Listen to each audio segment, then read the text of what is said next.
반갑습니다. 오늘도 새벽 돌베개에 나오신 모든 성도님들을 주님의 이름으로 환영합니다. 주의 은혜로 우리 모두가 또 화요일을 이렇게 시작할 수 있게 되었는데요. 조금은 선선해진 이 여름의 한날도 또 하나님의 말씀 묵상하고 또 이 말씀으로 잘 살아가는 우리 모두가 되면 좋겠습니다.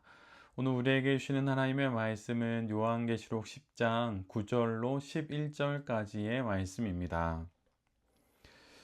그래서 내가 그 천사에게로 가서 그 작은 두루마리를 달라고 하니 그는 나에게 말하기를 이것을 받아 먹어라.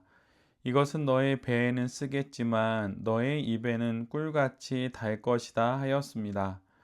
나는 그 천사의 손에서 그 작은 두루마리를 받아서 삼켰습니다. 그것이 내 입에는 꿀같이 달았으나 먹고 나니 뱃속은 쓰라렸습니다.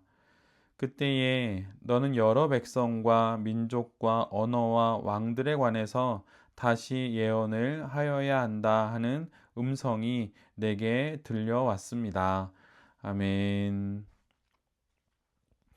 오늘은 요한계시록 10장의 말씀을 갖고 다시 복음을 전해야 합니다.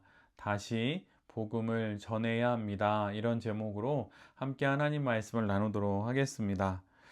오늘 우리에게 주신 요한계시록 10장과 또 다음에 연이어 묵상할 11장의 말씀은 여섯 번째 나팔이 불린 이후에 일곱 번째 나팔이 불리기 전 그 두 나팔 사이에 일어나는 일들을 기록하고 있습니다. 오늘 본문을 보면 그 첫 번째로 5장 2절에 나왔던 힘센 천사가 다시 등장합니다. 그는 말 그대로 천사입니다. 여러분은 천사라고 하면 어떤 모습을 보통 상상하시나요? 바로크 시대 화가인 루벤스가 그린 푸티, 이탈리아어로 어린아이라고 하는 제목의 그 그림처럼 천사 이러면 포동포동하고 토실토실하게 살찐 날개 달린 그런 어린아이 같은 천사를 혹시 생각하십니까? 그런데 오늘 본문의 천사는 전혀 다른 모습입니다. 우리가 함께 묵상하고 있는 요한 계시록에 어울리는 그런 묵시적인 성격을 띤 천사의 모습을 그대로 하고 있습니다. 제가 한번 읽어 드릴 테니 한번 마음속으로 한번 상상해 보시면 좋겠습니다. 힘센 천사는 구름에 휩싸여서 하늘로부터 땅으로 내려옵니다. 그의 머리 위쪽으로는 무지개가 둘러져 있습니다. 그리고 그의 손에는 펼쳐진 작은 두루마리 하나가 있었는데 그것은 어린 양이 7개의 봉인을 뗀 바로 그 두루마리입니다. 그리고 천사의 얼굴은 태양과도 같았고 그의 발은 치솟는 불기둥과도 같았습니다. 이내 땅에 내려온 천사의 한 발은 바다를 또 다른 한 발은 땅을 딛고 있었고 그는 바로 그 상황에서 사자와 같이 울부짖었습니다. 그가 울부짖으니 7천둥이 각각 제 소리를 내게 되지요. 정말 놀라운 광경이고 이것을 하나하나 머릿속으로 상상해 보면 정말 묵시록에 어울리는 천사의 모습인 것을 우리 모두가 알 수 있습니다. 이에 사도는 필시 어떤 중요한 일이 벌어지고 있음을 직감하고 그것을 기록하고자 합니다. 기록을 통해서 이것을 성도들에게 전한다면 분명 큰 위로가 되고 또한 힘이 될 것입니다. 그런데 바로 그 순간 하나님의 음성이 사도 요한에게 들려옵니다. 그 7천둥이 말한 소리를 임봉하고 그것을 기록하지 말라 이렇게 말씀하십니다.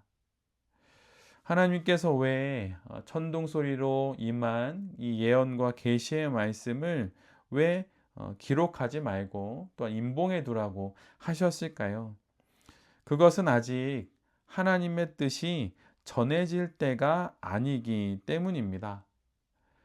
마지막 7번째 나팔이 울릴 때 비로소 그때가 되어야 바로 하나님의 뜻과 하나님의 계시가 온 천하에 완전히 전해지게 되는 것이지요.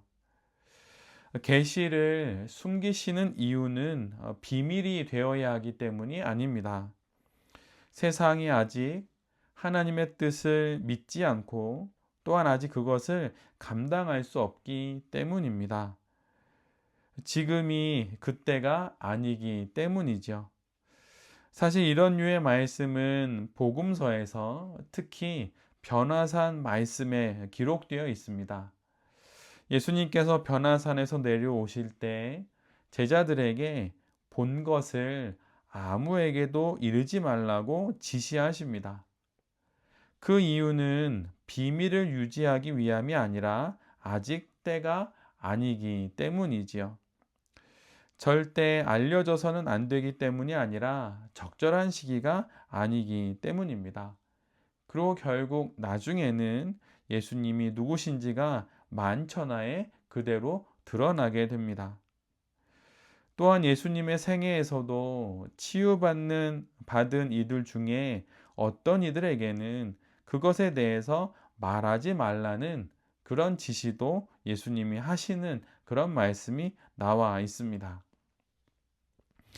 전도서 3장을 보면 전도서 3장 1절부터 마지막 절까지 온통 때에 관한 말씀으로 전부 기록되어 있습니다.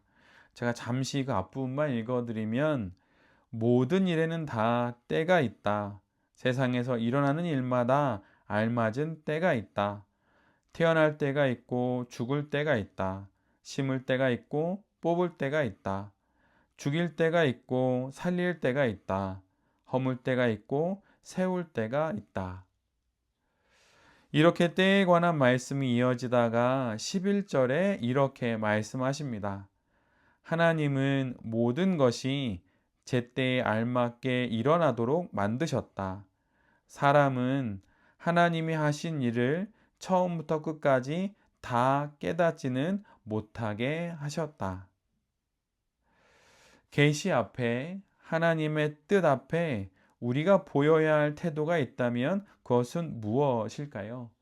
그것은 바로 겸손입니다. 마치 하나님의 뜻과 하나님의 때를 전부 아는 것처럼 말하는 것은 얼토당토 않는 말입니다. 그 어느 누구도, 그 어떤 교회도, 그 어떤 책도 하나님의 계시의 전부를 말할 수는 없습니다. 만병통치야 이런 말이 있지요. 모든 병을 낫게 하는 약이다 이런 말입니다. 그런데 이런 것이 있을까요? 비록 바랄 수는 있지만 없는 것입니다. 만병통치약이라는 그 이름 자체가 이미 그것이 이상한 약임이 드러나는 것이죠. 하나님의 계시 앞에서도 마찬가지입니다. 내가 다 설명할 수 있다. 내가 다 안다. 내가 전부 깨달았다. 이렇게 말하면 그 말 자체가 이미 거짓이라는 것을 증명하는 것입니다. 그래서 늘 우리 모두는 이 땅의 모든 사람들은 하나님의 말씀 앞에 하나님의 계시와 예언 앞에 겸손해야 하는 것입니다. 그리고 그 겸손이 계시를 올바르게 이해하는 바로 그 길이 되는 것입니다. 말씀 앞에 또 하나님이 우리에게 주시는 그 계시와 예언 앞에 늘 겸손할 수 있는 우리 모두가 되기를 간절히 기도합니다. 오늘 본문 후반부를 보면 다시 한번 사도 요한에게 하나님의 말씀이 들려옵니다. 가서 힘센 그 천사의 손에 펴 있는 두루마리를 받으라고 그렇게 말씀하시죠. 이에 사도는 천사에게로 가서 그 두루마리를 달라고 합니다. 그러다 천사는 요한에게 그 두루마리를 받는 것으로 끝나지 말고 받아서 먹으라고 말합니다. 배에서는 쓰겠지만 입에서는 꿀같이 달 것이라고 말하면서 요한에게 건네줍니다. 그러자 요한은 천사의 말을 따라 두루마리를 받아서 삼킵니다. 그리고 천사의 말처럼 입에서는 꿀같이 달았고 먹고 나니 뱃속은 쓰라렸습니다. 그리고 바로 그 순간 하나님의 말씀이 두루마리를 삼킨 요한에게 임합니다. 너는 다시 예언을 하여야 한다. 사실 사도 요한의 이 두루마리를 먹는 이런 경험은 에스겔 2장과 3장에도 기록되어 있습니다.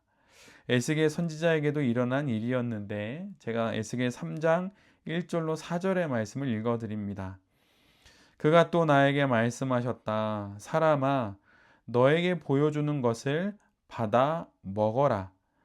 너는 이 두루마리를 먹고 가서 이스라엘 족속에게 알려주어라. 그래서 내가 입을 벌렸더니 그가 그 두루마리를 먹여주시며 나에게 말씀하셨다. 사람아, 내가 너에게 주는 이 두루마리를 먹고 너의 배를 불리며 너의 속을 그것으로 가득히 채워라. 그래서 내가 그것을 먹었더니 그것이 나의 입에 꿀같이 달았다. 에스겔과 동시대에 가까운 인물인 예레미야도 또한 말씀으로 인해서 오늘 본문의 사도 요한과 같은 경험을 하게 되는데, 예레미야는 달콤한 그런 말씀이 아니라 입에 꿀같이 단 그런 말씀의 경험이 아니라 쓴 맛과 같은 그런 경험을 하게 됩니다. 예레미야 20장 8절의 말씀입니다. 내가 입을 열어 말을 할 때마다 폭력을 고발하고 파멸을 외치니 주님의 말씀 때문에 나는 날마다 치욕과 모욕거리가 됩니다. 말씀을 전함으로 인해 그 쓴맛을 예레미야 선지자는 보고 있는 것이지요.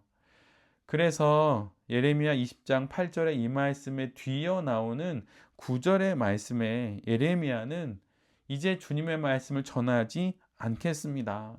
다시는 주님의 이름으로 외치지 않겠습니다라고 그렇게 결심을 했다고 합니다.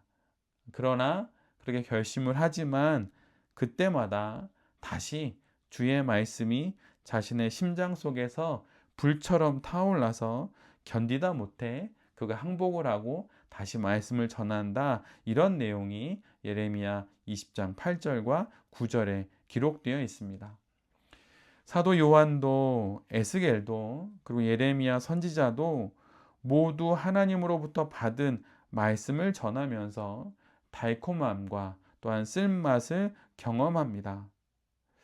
사실 이는 모든 복음의 증인들이 겪는 일들입니다. 복음을 전하는 일은 결코 꿀과 같은 일들만 있는 것은 아닙니다. 말씀을 전하며 달고 쓴 모든 경험을 하는 것이 바로 복음 전도자의 삶인 것이죠. 그래서일까요? 하나님은 달고 쓴 말씀의 맛을 경험한 요한에게 이렇게 다시 말씀하십니다. 다시 예언을 하거라. 다시 복음을 전해라 라고 이렇게 말씀해 주시는 것입니다. 우리도 마찬가지입니다. 우리 가운데도 아직 사랑하는 가족 중에, 형제들 중에, 아니면 자녀들 중에, 아니면 아는 지인들 가운데 예수 그리스도를 모르는 이들이 분명 있을 것입니다. 그들에게 복음을 전하며 단맛과 쓴맛을 보는 것이 원래 성도의 인생입니다. 그리고 바로 그런 인생에 오늘 말씀을 통해서 하나님께서 다시 말씀해 주시는 것입니다. 다시 복음을 전하거라. 다시 예언을 하거라 라고 말이죠. 복음을 전하면서 말씀의 달콤함과 쓴맛을 경험하면서 복음 전도자로 이 땅의 삶을 잘 살아가는 우리 모두가 될 수 있기를 간절히 바랍니다. 사랑하는 부모님에게, 또 생명보다 귀한 자녀들에게, 또한 나와 함께 인생을 살아가는 귀한 지인들에게 우리가 줄 수 있는 최고의 선물, 최고의 효도는, 그리고 최고의 사랑은 바로 복음을 전하는 것입니다. 복음을 전하며 달콤한 꿀과 같은 경험을 할 수도 있고, 또한 쓴 경험을 할 수도 있지만 그렇게 복음을 전할 때 결국 복음 이후의 일들, 복음을 전한 이후의 일들은 하나님께서 책임져 주실 것입니다. 오늘 우리에게 주신 이 말씀을 바로 나를 향한 말씀으로 받고 다시 복음을 전하는 그 삶을 잘 살아가는 새벽 돌베개의 모든 성도님들과 또 이 말씀을 전하는 제 자신이 될 수 있기를 간절히 기도드립니다. 아멘. 기도하겠습니다. 주님, 하나님의 계시 앞에 겸손하겠습니다. 그리고 하나님의 계시 앞에 겸손한 이들을 가까이 하겠습니다. 이단과 사이비에 하나님에 대한 전부를 안다는 만병통치약과 같은 허무맹랑한 주장은 거들떠 보지도 않겠습니다. 겸손 또 겸손, 하나님과 하나님의 말씀 앞에 이런 자로 살아가게 하여 주시옵소서. 주님, 말씀의 달콤함과 말씀의 쓴맛을 보며 복음을 전하겠습니다. 다시 예언하라 하신 이 말씀을 우리를 향한 말씀으로 받아 복음을 전해야 할 가족과 형제들에게, 그리고 모든 이들에게 다시 복음을 전하는 우리 모두가 되게 하여 주시옵소서. 오늘도 우리가 살아가는 이 삶에 감당해야 되는 여러 일들이 있습니다. 주님, 그 모든 일들 가운데 우리 곁에 함께 해주셔서 우리를 도와주시고 또한 인도하여 주시옵소서. 이 모든 말씀 예수 그리스도의 이름으로 기도드립니다. 아멘.